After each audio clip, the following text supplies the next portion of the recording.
Noviembre de 1989. Un inesperado acelerón de la historia provoca el desmoronamiento del ya resquebrajado bloque soviético. La multitud de berlineses que cruza el muro, que hasta entonces separaba los dos estados alemanes, simbolizaría para siempre este acontecimiento. ¿Quién podía imaginar que menos de 2 años después, los ciudadanos una vez más derribarían las estatuas de Lenin en el mismo lugar donde había nacido el comunismo? Este otro símbolo quedará indisolublemente unido a la desintegración de la Unión Soviética. Entre estas dos fechas se había producido una cadena de acontecimientos que algunos calificaron de impredecibles y otros de inevitables.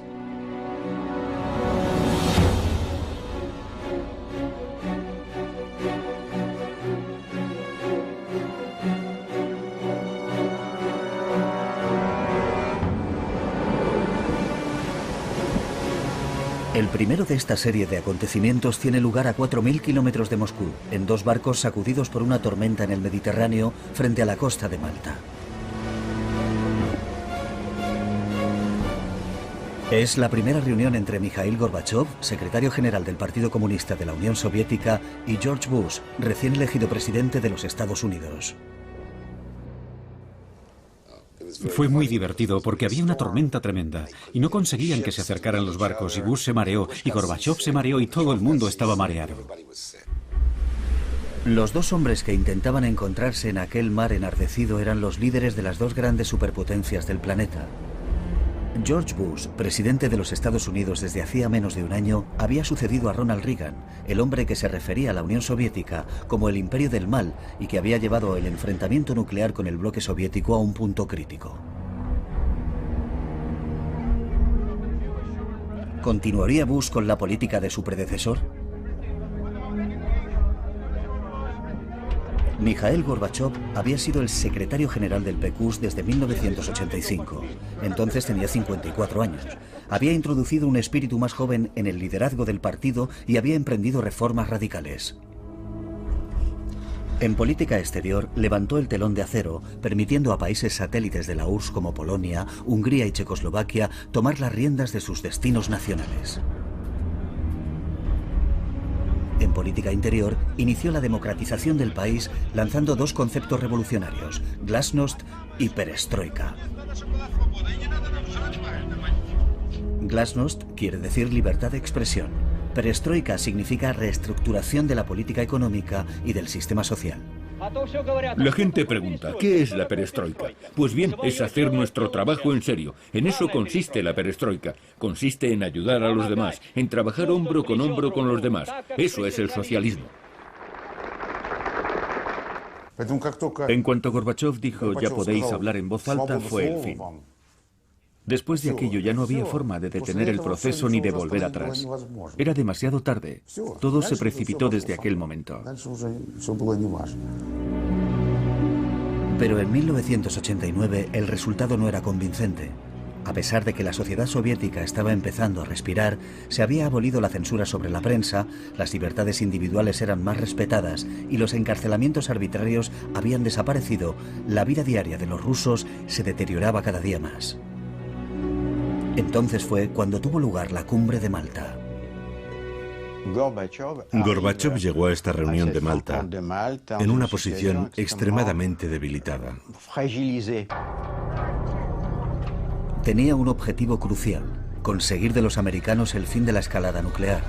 Por razones morales, por supuesto, pero también por razones económicas.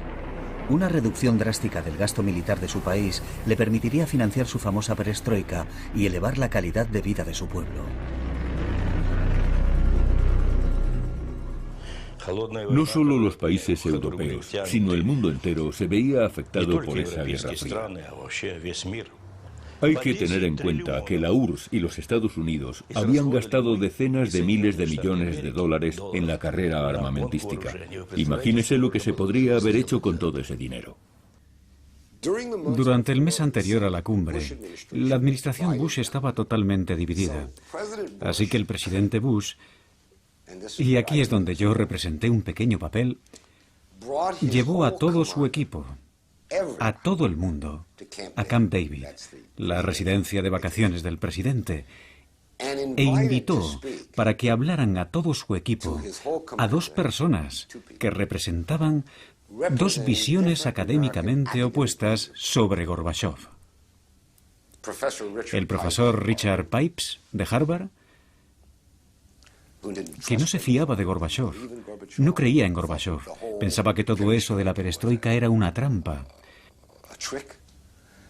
Y Stephen Cohen, de Princeton. Yo en el 89 defendí abiertamente que Gorbachov representaba para los Estados Unidos una oportunidad histórica de terminar con la Guerra Fría. Después de hablar Pipes y de hablar yo, nos hicieron preguntas. Y entonces vi claramente que el presidente ya se había decidido, que iba a terminar la Guerra Fría con Gorbachov en Malta en aquellos barcos. Bush dijo su famosa frase: la URSS ya no es nuestro enemigo. Tenemos que dejar de vernos unos a otros como enemigos. A continuación yo dije lo mismo y nos dimos la mano. Y ese gesto y esas sencillas palabras simbolizaron el fin de la Guerra Fría. Para todos nosotros fue un gran logro. Pero inmediatamente nos vino una pregunta a la cabeza. ¿Cómo debemos actuar en este nuevo escenario? Era difícil saberlo. Fue en este nuevo contexto político cuando Mikhail Gorbachov fue a Vilnius, en Lituania, donde miles de manifestantes exigían la independencia del país. Fue acompañado de su esposa Raisa para evaluar una situación que estaba empezando a ser peligrosa, ya que Lituania era parte integrante de la Unión Soviética. Junto con los otros dos estados bálticos, Letonia y Estonia, Lituania había sido anexionada a la Unión Soviética en 1940. Cuando Mikhail Sergeyevich Gorbachov vino aquí, yo le acompañé a todas partes. A las calles, a las plazas, a reuniones con los intelectuales. Y él siempre hacía la misma pregunta: ¿realmente queréis separaros de la Unión Soviética? Y siempre recibió el mismo rotundo sí. ¿Qué otra respuesta podían darle más que un sí? Era evidente. De vuelta en Moscú, Mikhail Gorbachov transmitió una conclusión diferente del viaje a sus colegas de partido. Cuando Gorbachov volvió de Vilnius, se dirigió al Politburó con entusiasmo. Dijo: todo va bien. Quieren seguir con los rusos y continuar en la Unión Soviética. No hay ningún problema. Sin embargo, 2 meses después, Lituania declaró su independencia unilateralmente. Por primera vez en la historia de la URSS, una de sus repúblicas se independizaba. Era un acontecimiento de gran importancia porque probablemente tendría un efecto contagioso. Mikhail Gorbachov intentaba ganar tiempo, pero tenía que respetar las reglas que había establecido al llegar al poder.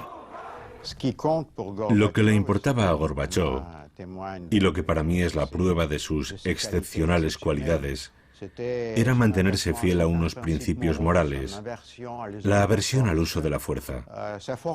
Debido a su formación como abogado, consideraba incuestionable la supremacía de la ley.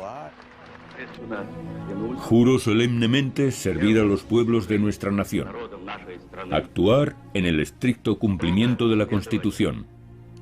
A fin de continuar con sus reformas legalmente, Gorbachov se hizo elegir presidente de la URSS por el Congreso de los Diputados del Pueblo. En la misma línea, abolió el monopolio político del Partido Comunista e introdujo un sistema multipartidista en la Unión Soviética. Todo se debía reformar radicalmente.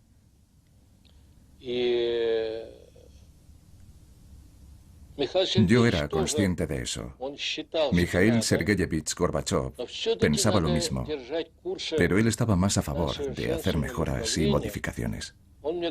A menudo me decía: cuidado, Alexander, este partido es un monstruo. Podemos perder el control sobre él en cualquier momento. El sistema estaba llegando al límite, estaba obsoleto. Esto se hacía evidente en el hecho de que mantenía una política autoritaria. El Partido Comunista y el aparato administrativo ejercían un control absoluto. Como ha podido ver, todos los pasos innovadores que di fueron contrarrestados por la nomenclatura. Siempre ocurría lo mismo. En lugar de poner en práctica los cambios e implementar la perestroika, el Partido Comunista no hacía más que obstaculizar el proceso. Había gente que pensaba que solo se podría desmantelar el sistema comunista rompiendo la Unión Soviética. Yo eso no lo entendía y no podía aceptarlo. Yo estaba totalmente convencido de que era mejor construir una unión al estilo de la Unión Europea. Por eso preparé un programa económico para implementarlo en 500 días. Tuve que intervenir sobre este asunto durante los debates parlamentarios para criticar duramente a Yavlinsky y al mismo Gorbachov. Y les dije, ¿cómo vamos a pasar a una economía de mercado en 500 días cuando ni siquiera hemos desarrollado una teoría de la libertad de mercado? ¿Cómo se puede resolver este problema en 500 días? Es una locura.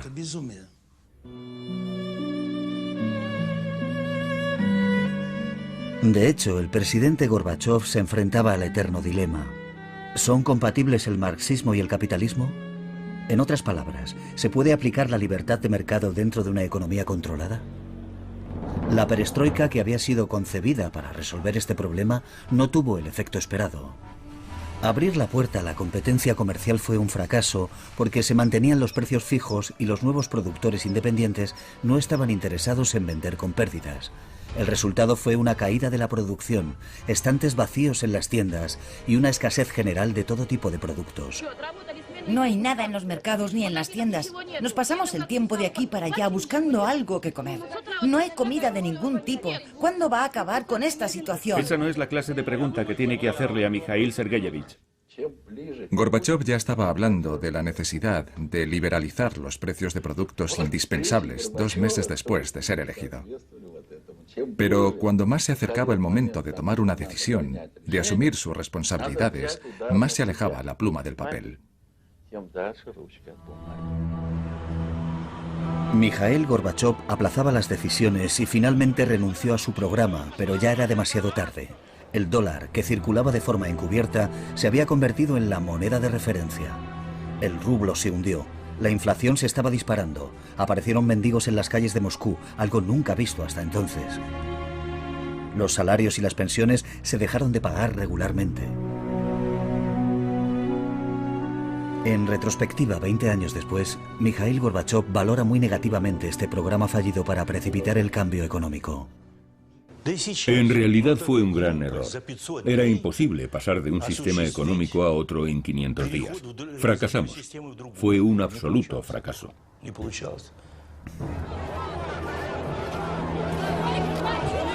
El fracaso fue tan rotundo que el 1 de mayo de 1990, por primera vez en la historia de la Unión Soviética, un líder del país se vio obligado a retirarse de la tribuna oficial de la Plaza Roja por los abucheos de la multitud. Fue entonces cuando un hombre que había permanecido arrinconado durante varios años saltó a primera línea, Boris Yeltsin. Era un alto funcionario, un importante aparachic provincial apreciado por su eficacia y su franqueza, y había sido primer secretario del partido en Moscú antes de ser apartado por Gorbachov por criticar la lentitud con que se estaba poniendo en práctica la perestroika. Tengo que reconocer que el nombramiento de Yeltsin fue un error colectivo del partido. Lo discutimos a fondo. ¿Debíamos aceptarlo entre nosotros o no? Me dijeron, Mikhail Sergeyevich, podemos confiar en él. Debería formar parte de nuestro equipo. No dudará, tomará decisiones. Así que lo aceptamos. ¿Y en qué acabó todo? Bueno, eso ya lo sabe. Elegido diputado del pueblo y a la cabeza de los reformadores comunistas, Boris Yeltsin no dejó pasar ni una sola oportunidad de mostrar su hostilidad hacia Gorbachov. En el Parlamento era blanco habitual de sus ataques. Ha llegado el momento de presentar a la sociedad una imagen objetiva de la situación. Eso es lo que Mikhail Gorbachov podría haber hecho. Él fue quien proclamó la perestroika y por supuesto sobre él recae la máxima responsabilidad de la crisis que estamos sufriendo. La política exterior de Gorbachov fue tan criticada como los fracasos de la perestroika. Se le acusó de haber capitulado ante las potencias occidentales, no solo por no negociar seriamente la salida de las tropas soviéticas de Alemania Oriental, sino por otra cuestión mucho más importante. Bush, la administración Bush, dijo a Mikhail Sergeyevich: todos estamos de acuerdo en que Alemania se debe unificar. Esta cuestión no se puede demorar por más tiempo. Hay que hacerlo, por justicia histórica. Pero ¿qué hacemos con la Alemania unida? ¿Qué hacemos con ella? ¿Dónde la ponemos? Una solución era integrar a Alemania en la OTAN para poder controlarla, pero a Gorbachov no le gustaba la idea. Era una capitulación excesiva, una concesión demasiado grande. Entonces le ofrecieron a Gorbachov, o él lo pidió, no recuerdo bien, que si Alemania entraba en la OTAN no avanzaría más hacia el este. En otras palabras, la OTAN se acabaría en Alemania, no pasaría de allí. Se le hizo esa promesa a Gorbachov, pero él cometió un error. Confió en los americanos. De hecho, era evidente que los polacos, los húngaros y los checos harían lo que fuera necesario para entrar en la OTAN, extendiendo así los límites de la organización hasta las mismas fronteras de la URSS. Cada vez más debilitado, sin embargo, Gorbachov obtuvo una gran victoria al ser reelegido sin dificultad secretario general en el 28º Congreso del Partido Comunista. Los conservadores habían quedado en minoría, pero de repente, en un gesto espectacular, Boris Yeltsin abandona el Congreso dando un portazo. Nadie más que yo le vio en ese estado. Estaba lívido, profundamente alterado. Él que había mamado del pecho de la madre comunista, que había entregado su vida entera al comunismo, tenía que renunciar a todo aquello.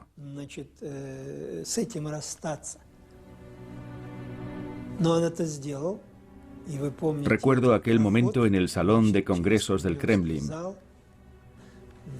Se le vio de espaldas, alejándose por el pasillo de aquel centro de poder, donde hasta hacía poco había sido implacable, todopoderoso, y ahora no era nada. Pero en realidad, al marcharse así, iba a conseguir un poder en potencia aún mayor. En el otoño de 1990 la situación era esta. Los demócratas habían dado la espalda a Gorbachov por abandonar el programa de los 500 días. Y los comunistas también le habían retirado su apoyo porque pensaban, ¿de qué nos sirves ahora, después de todo lo que nos has hecho? Así que estaba en la cuerda floja. En este vacío, el presidente Gorbachov se ve obligado a elegir. Dado que no es posible llegar a un acuerdo con Yeltsin por razones tanto políticas como personales, se vuelve hacia los comunistas, aunque estos le culpan de haber acabado con el monopolio de su partido. Ese otoño forma con ellos un equipo de hombres fuertes. Nombra a Boris Pugo ministro del Interior, a Dmitry Yasov ministro de Defensa y a Vladimir Kryuchov director del KGB. Pero además hace nuevas concesiones a la línea dura, nombrando a Gennady Yanayev vicepresidente y a Valentín Pavlov primer ministro. Este cambio de dirección fue tan radical que su más fiel compañero de armas, Eduard Shevardnadze, presentó la dimisión. Esto es la llegada de la dictadura y lo declaro con toda solemnidad. Nadie sabe lo que será esta dictadura, ni quién será el dictador, ni cuáles serán sus prácticas. Pero tengo que decir esto. Presento mi renuncia. Y lo hago como un gesto de protesta contra esta dictadura. Gracias.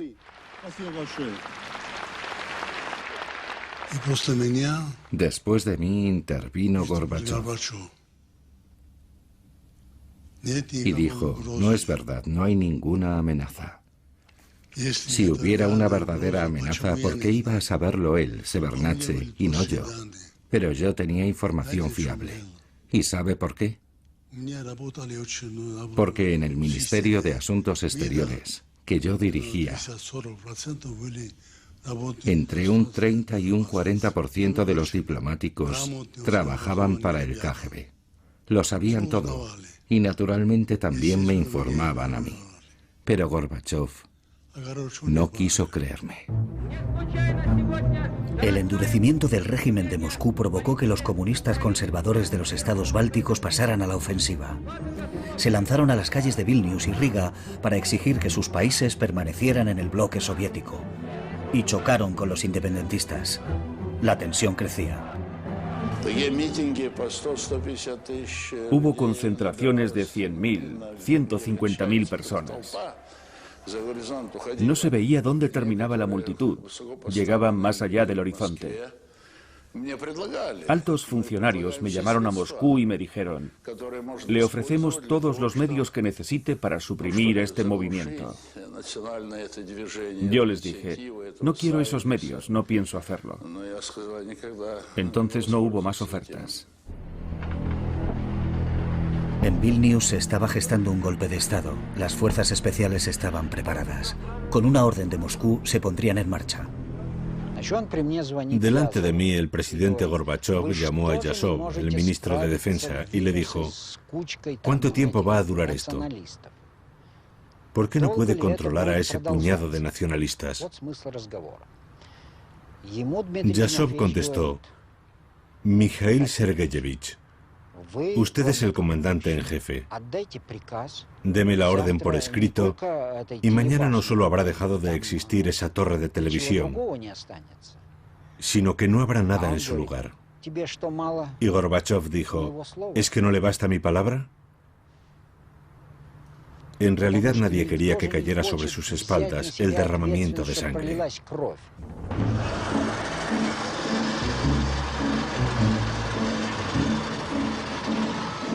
Las consecuencias de la indecisión respecto a los más altos niveles del Estado no tardaron en producirse. Las fuerzas de élite alfa tomaron los edificios públicos de Vilnius y atacaron a los nacionalistas que se habían atrincherado en el edificio de la televisión. Hubo 14 muertos y 700 heridos. Hechos similares se produjeron en Riga, donde hubo 4 víctimas mortales. Gorbachov reaccionó de inmediato, algo que no era nada habitual en los líderes soviéticos. Lamento profundamente los trágicos hechos que han tenido lugar recientemente en Lituania y en Riga. Y expreso mis más sinceras condolencias a las familias afectadas por esta tragedia. Las noticias de las muertes de Riga y Vilnius tuvieron un profundo efecto en la URSS y en todo el mundo occidental.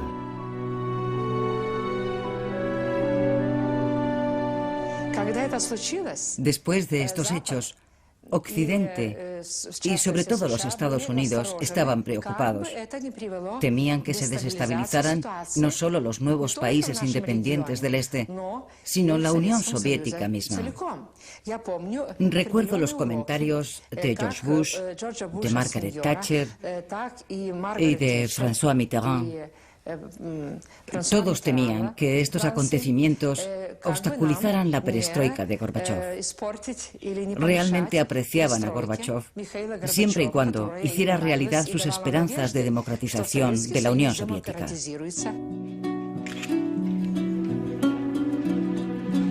Dando un paso más en el largo camino hacia la democracia y en un intento de retomar las riendas de la situación, el presidente Gorbachov decide organizar un referéndum, el primero y a día de hoy el último en la historia del país. Se preguntó a la población si se debía reformar la URSS con un nuevo tratado a definir en el futuro.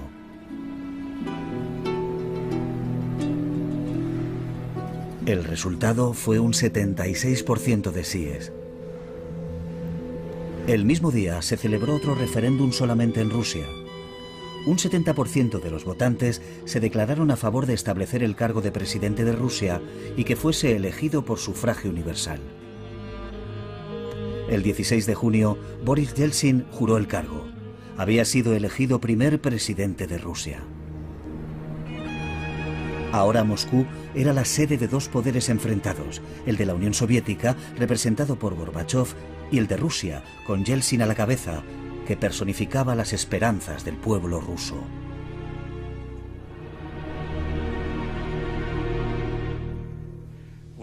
Si había contradicciones entre Gorbachov y Yeltsin, no eran muy profundas. Lo que les impulsaba a los dos era la lucha por el poder, la lucha por el puesto del número uno. De eso se trataba en realidad, y eso era sobre todo lo que los enfrentaba. Tengo que decir que esos dos hombres amaban tanto el poder que si Yeltsin se hubiera convertido en secretario general del partido, este habría salido fortalecido. Esa es la paradoja. En este pulso, Gorbachov cargaba con el lastre de sus resultados económicos. Si quería sacar al país del agujero económico que se le acusaba de haber causado, no tenía más opción que volverse hacia Occidente. Necesitaba conseguir ayuda financiera a gran escala y se hizo invitar a Londres a la cumbre del G7, los países más industrializados del mundo. Se dijeron palabras amables, y entonces él hizo una petición sorprendente. Dijo, he hecho todo lo que me pidieron. Me dijeron que invitara a expertos y lo hice. Me enviaron expertos americanos. Me pidieron que liberalizara los precios y lo hice. Me pidieron que liberalizara los mercados y lo hice. Pero ahora estoy con el agua al cuello, y si no me ayudan va a ser un desastre. Pero lo más sorprendente fue la reacción de Mayor, el inglés, que presidía la reunión. Le felicitó y le despidió, y a continuación nos reunió para hablar del asunto. Para mi sorpresa, Mayor dijo, sí, es verdad, hay que ayudar a Gorbachov, pero el futuro es incierto y no podemos atarnos las manos. Tenemos que guardar algo de munición para sus sucesores.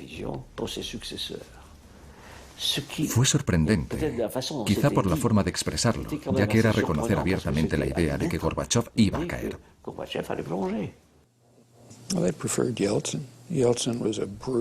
Preferían a Yeltsin. Yeltsin era un líder duro y brutal, claramente opuesto a la democracia, que para ellos podía mantener a Rusia controlada. Gorbachov estaba avanzando en una dirección que podía haber intentado llevar a Rusia hacia la democracia, la socialdemocracia, hacia la independencia en un sentido que a Occidente no le gustaba. Ellos preferían que hubiera un dictador inflexible que hiciera lo que ellos quisieran. Si el G7 hubiera dado a Gorbachov un gran paquete de ayuda económica, financiera y crediticia, no habría habido ningún intento de golpe. Jamás se habrían atrevido a enfrentarse a Gorbachov si hubieran tenido un paquete de ayuda económica de 20.000 millones de dólares. Jamás se hubieran atrevido. De vuelta de Londres con las manos vacías, Mikhail Gorbachov sabe que su posición política pende de un hilo. Se acercan las vacaciones de verano y circulan rumores de un golpe de Estado. Rumores fundados. Era evidente que se estaba gestando un golpe. Hacía tiempo que un pequeño grupo de hombres, todos cercanos al presidente Gorbachov o miembros de su gobierno, lo estaba preparando. Empezó en diciembre del 90. No nos reuníamos todos. Nos veíamos en pequeños comités. El país se iba encaminando al desastre y había que tomar medidas extraordinarias para detener aquel proceso. Estábamos respaldados por la Constitución de la Unión Soviética y el referéndum de marzo, en el que el pueblo había dado un rotundo no a la destrucción de la Unión Soviética. Los golpistas se oponían rotundamente al nuevo tratado que había preparado Gorbachov y que convertiría a la Unión Soviética en una federación de estados soberanos que disfrutarían de un alto grado de independencia. El proyecto de tratado para crear la nueva Unión estaba listo. Se publicó a finales de julio. Los principales problemas estaban casi resueltos. Incluso se había fijado la fecha en la que se iba a firmar. Sería el 20 de agosto. Los primeros en hacerlo serían Rusia y Bielorrusia. Los golpistas pensaron, este es el momento de actuar. Y así fue como ocurrió.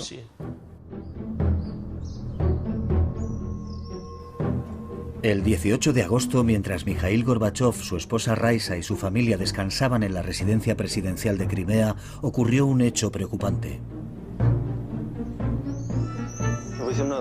El Ministerio de Defensa cortó la electricidad y el teléfono de la residencia presidencial. Los militares me dijeron que habían recibido la orden. Así fue como ocurrió. Y abandonaron la residencia. Mientras tanto, cruceros de la Armada Soviética patrullaban abiertamente a lo largo de la costa. La idea era crear una sensación de tensión en la residencia. Después de unas horas, una delegación de ministros y miembros del partido irrumpió en la residencia del presidente Gorbachov. Sin más preámbulo, le exigieron que declarase el estado de emergencia en el país, lo que de hecho justificaría el golpe de Estado. Gorbachov respondió reafirmando los principios constitucionales. Es muy sencillo. Les dije a los golpistas, muy bien, reunid al Congreso del Pueblo. Entonces podréis expresaros ante ellos. Y yo haré lo mismo. Después tomaremos la decisión que sea necesaria. Y me dijeron, en ese caso, firme su renuncia. Y me negué. Me resistí a ceder ante los golpistas y a darles mi apoyo. Ellos querían que los apoyara. Así fue como sucedió realmente.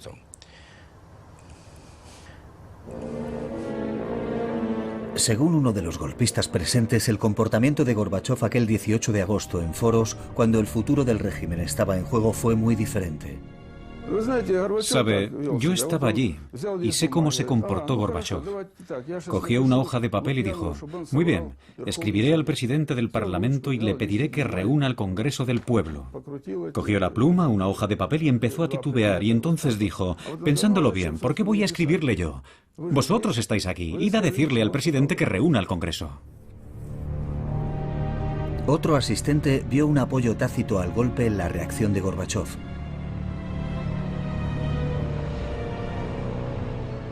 De hecho, nos dio la impresión de que el presidente no podía decirnos abiertamente, adelante, continuad con el golpe, detener a Yeltsin, cogedlo por los pies y tiradlo donde queráis. No, en ningún momento dijo nada parecido, pero los presidentes nunca utilizan ese lenguaje. Los golpistas entran en Moscú sin la autorización oficial del presidente Gorbachov y deciden precipitar el curso de los acontecimientos.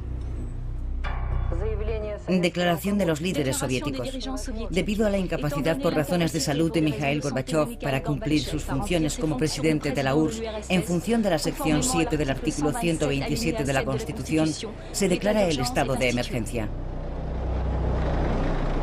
500 tanques entran en Moscú. Es Yasov, el ministro de Defensa, quien da la orden. Se sitúan en posiciones estratégicas, frente a los ministerios, la radio, la televisión, y rodean el Parlamento de Rusia, la Casa Blanca. Los golpistas del Kremlin imponen la censura, prohíben las manifestaciones y se establece el toque de queda. También se ponen en contacto con Boris Yeltsin, que rechaza la oferta de unirse a ellos. En la dacha de Boris Yeltsin preparamos una declaración para el pueblo. La redactamos de forma que expresara con toda precisión y claridad que el presidente elegido legítimamente, Gorbachov, había sido desplazado del poder y que los golpistas eran criminales de Estado.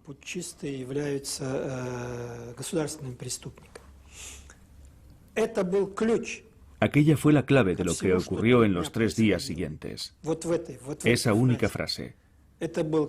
Era una declaración dirigida tanto a la comunidad internacional como al pueblo de nuestra nación.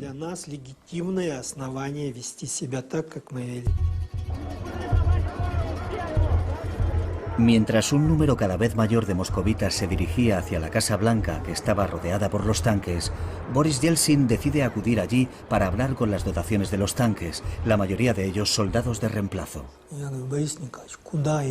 Yo le dije, ni se le ocurra, Boris Nikolayevich, no lo haga. No sabemos qué piensan hacer. No sabemos quién puede estar emboscado en un tejado o en un balcón. No puede hacerlo. Él se volvió y dijo, dame el texto de la declaración. Yo seguí intentando convencerle para que cambiara de idea. Pero 5 o 6 minutos después, Yeltsin se había subido encima de un tanque y varios de nosotros subimos con él. Dado que no tengo acceso a la televisión ni a la radio, voy a leer esto. A los ciudadanos de Rusia. La noche del 18 al 19 de agosto de 1991, el presidente electo, según la ley, fue apartado del poder. Por ello tenemos que declarar a ese supuesto comité fuera de la ley.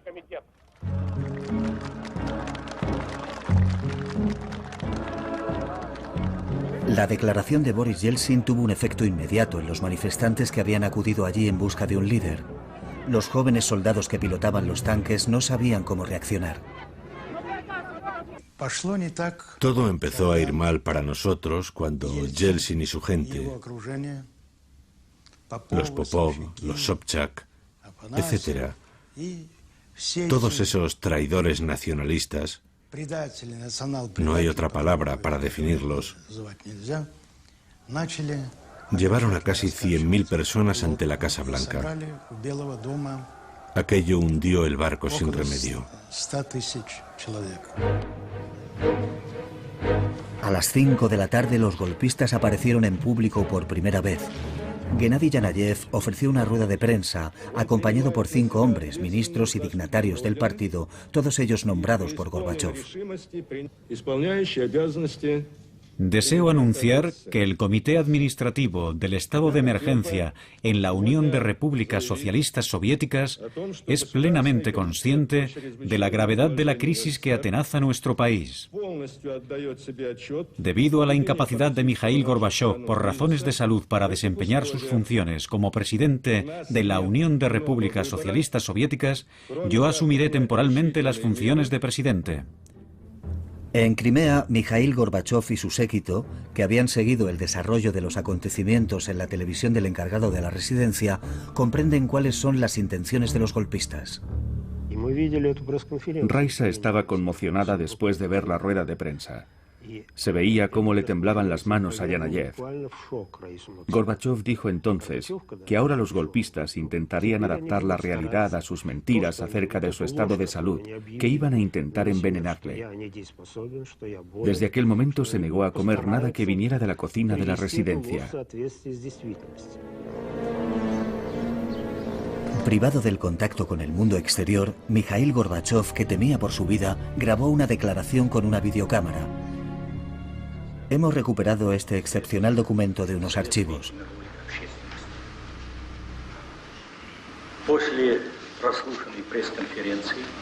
Después de la conferencia de prensa del Comité del Estado de Emergencia, ofrecida por el camarada Yanayev, he comprendido que se ha desinformado al pueblo ruso y a los países extranjeros. Declaro que todo lo que se ha dicho sobre mi salud es falso. Esta mentira ha servido para efectuar un ataque contra la Constitución. Se está impidiendo al presidente electo realizar sus funciones. No solo eso. La residencia de Crimea, donde estoy pasando mis vacaciones, está rodeada por soldados. Estoy detenido.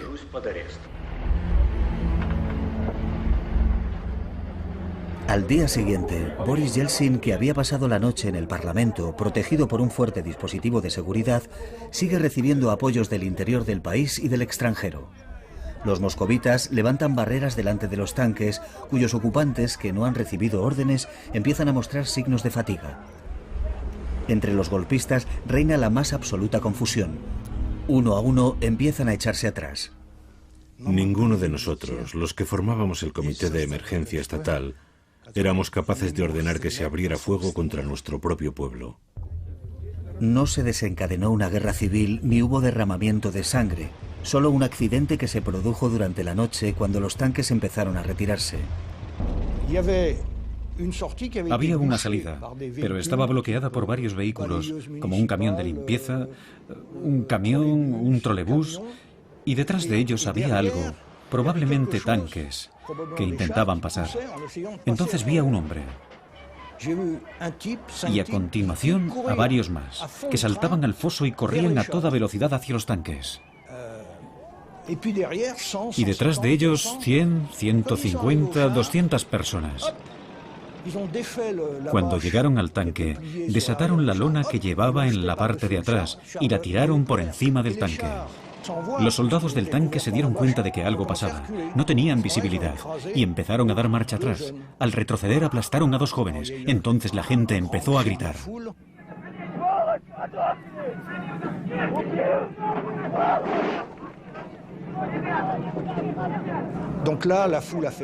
Los soldados salieron del tanque, pero nadie les agredió. Al contrario, la gente les decía: hermanos, ¿qué ibais a hacer? ¿Qué ibais a hacer? Por primera vez en la Unión Soviética, la gente actuó según su propio criterio, siguiendo su conciencia, en lugar de obedecer órdenes colectivas.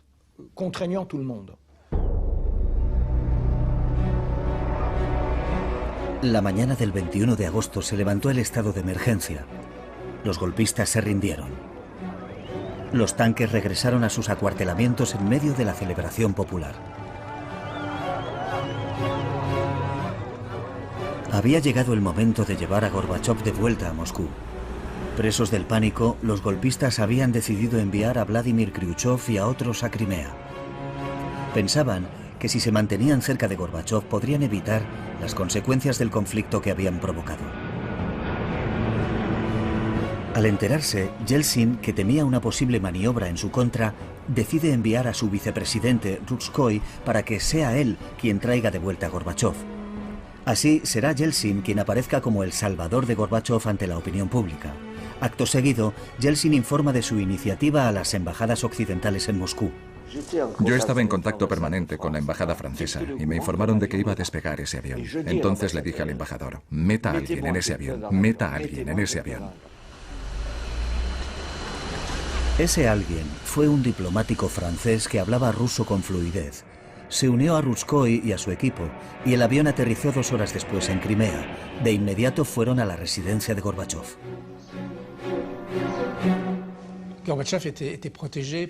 Gorbachov estaba protegido por una pequeña unidad que nos llevó junto a él, su esposa Raisa y su equipo. Pero los golpistas ya estaban por todas partes. Yo le dije que nosotros estábamos a favor de lo que había hecho y que estábamos allí para llevarle de vuelta a Moscú, lo que fue un alivio para él. Era su esposa la que estaba muy afectada, daba pena verla. Ruzhskoy les dijo: hemos venido a liberarles. El problema era que Khrushchev y los golpistas seguían allí, y ellos también querían llevarse al presidente Gorbachov en su propio avión a Moscú. Gorbachov nos dijo: gracias amigos, pero ya han venido a buscarme, así que volveré en su avión. Haremos las maletas esta noche y volveremos mañana por la mañana. Pero nosotros, el equipo de Yeltsin, le dijimos: ni hablar, se viene con nosotros ahora mismo. A pesar de sentirse tentado de regresar con los golpistas, Gorbachov accedió a subir al avión que había enviado Yeltsin, aunque era consciente de lo que iba a ocurrir. Gorbachov estaba hundido. Su estado mental no era el de siempre. No sabía qué decir. Todo su cuerpo estaba temblando. Y yo sabía por qué. Porque se había dado cuenta de que lo iba a perder todo.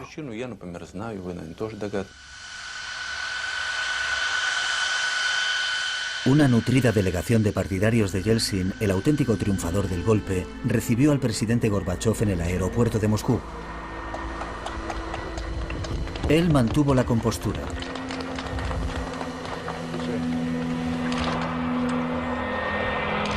Su esposa Raisa y su nieta estaban claramente conmocionadas.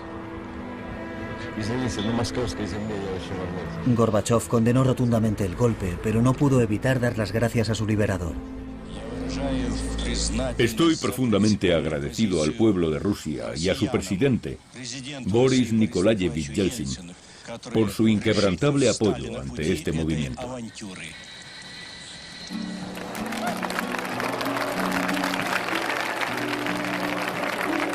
Ahora, Mikhail Gorbachev está a merced de Boris Yeltsin, que se presenta a sí mismo como el salvador de la perestroika y de la democracia. Y ante el Congreso de los Diputados del Pueblo no tarda en darle a su rival el golpe de gracia. Muestra el texto de un decreto que suspende las actividades del Partido Comunista, argumentando que no se ha podido determinar el papel exacto que ha jugado el equipo de Gorbachev en el golpe. Uno de los diputados llega aún más lejos. Dado el papel que el Partido Comunista ha protagonizado en el golpe, ¿está de acuerdo en que debería ser disuelto y considerarlo como una organización criminal?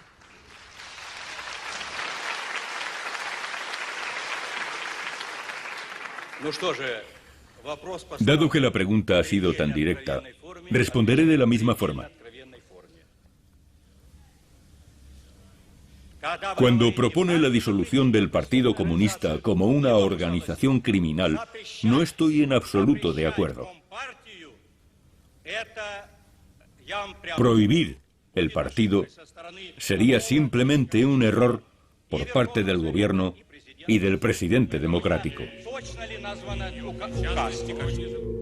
Llegado a este punto, tiene lugar una escena asombrosa. Boris Yeltsin se acerca al estrado. Quiere que Gorbachev firme el decreto con él. El presidente se resiste. Yeltsin insiste. Gorbachev se niega. Yeltsin vuelve a su asiento y... Camaradas, acabemos con esto de una vez. Voy a firmar el decreto que pone fin a las actividades del Partido Comunista Ruso.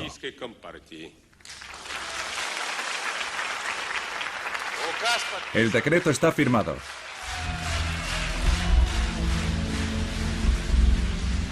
Estas imágenes, que pudieron verse en directo en todas las televisiones de la Unión Soviética, aceleraron la desintegración del imperio. Durante las semanas siguientes, el gobierno soviético reconoció la independencia de los estados bálticos, Georgia, Armenia, Ucrania y Bielorrusia. Entonces fue cuando el presidente Gorbachev, que se esforzaba por mantener un vínculo, por débil que fuera, entre Moscú, Ucrania, Bielorrusia y las repúblicas asiáticas, pensó en crear una unión económica. Habíamos estado trabajando en un nuevo tratado de unión económica y Yeltsin estaba en el equipo, incluso lo firmó. Publicamos este proyecto de tratado y se lo enviamos a los presidentes de todas las repúblicas para ser ratificado. Y a mi espalda Yeltsin estaba preparando los acuerdos de Bielorrusia. En efecto, el 8 de diciembre de 1991, en la residencia de caza de Bielorrusia, en mitad de los bosques de Bielorrusia, Boris Yeltsin reunió en secreto a los presidentes de Bielorrusia y Ucrania, Stanislav Shukevich y Leonid Kravchuk. La idea era formar una nueva alianza política y económica con ellos para acabar con el tratado que preparaba Gorbachev y minar aún más su posición como presidente de la URSS. Sin Yeltsin y sin el papel que jugaron Bielorrusia y Ucrania, no se habría producido la desintegración de la URSS, así de sencillo. Se habría producido una recreación del antiguo régimen, manteniendo los mismos viejos principios que todos conocemos. Mikhail Gorbachev lo había perdido todo y apuró su amargo cáliz hasta el final. El 21 de diciembre en Alma-Ata, en Kazajistán, 11 repúblicas se unieron a la Comunidad de Estados Independientes, la nueva unión económica creada por Yeltsin. Al hacerlo, firmaron la sentencia de muerte de la URSS, que se había convertido en un cascarón vacío. Gorbachev desapareció. Nos hemos pasado media vida preocupándonos por el futuro de la Unión Soviética. Ya es suficiente. Cuando has nacido conejo, jamás te vas a convertir en lobo o en león. ¿Comprende? Sea cual sea la mentalidad y el intelecto de ese conejo, seguirá siendo un conejo. Puede que un lobo o un león no sean tan inteligentes, pero en una fracción de segundo te pueden arrancar el cuello de una dentellada. Eso da una idea de la relación entre Yeltsin y Gorbachev. Es cierto. Yeltsin era un hombre muy capaz. Su único problema es que bebía. Si ibas a verle antes del mediodía, hablaba contigo normalmente. Pero por la tarde ya estaba borracho. Y si el vodka no estaba frío, les gritaba a sus asistentes: ¿por qué no está frío el maldito vodka?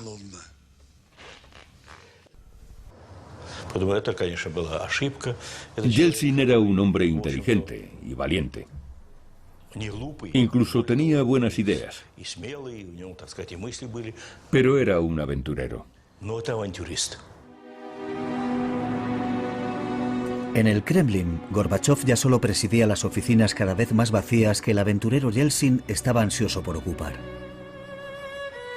Gorbachov, el aparachic convertido en demócrata que creía sinceramente en la reforma del comunismo, el hombre que había acabado con el miedo que sustentó el sistema soviético durante más de 70 años, ahora era acusado por su pueblo de cobardía, indecisión y debilidad.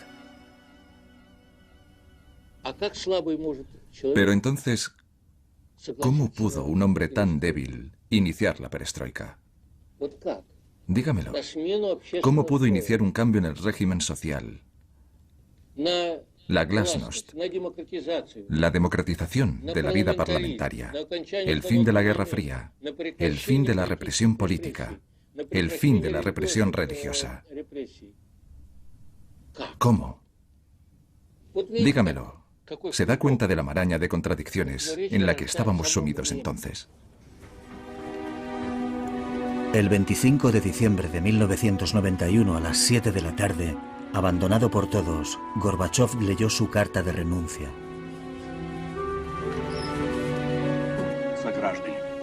Queridos compatriotas y ciudadanos, a la vista de la situación tras la creación de la CEI, por la presente, ceso en mis funciones como presidente de la Unión de Repúblicas Socialistas Soviéticas.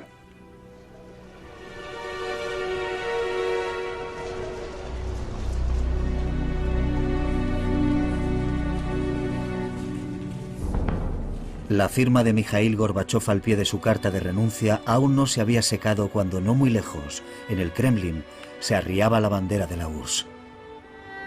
Había ondeado durante 74 años sobre el mayor imperio del siglo XX. Fue sustituida por la bandera tricolor de Rusia. Una nueva era comenzaba con promesas de democracia, desarme global y respeto por los derechos humanos. El tiempo ha pasado y ya sabemos qué ha sido de esas promesas.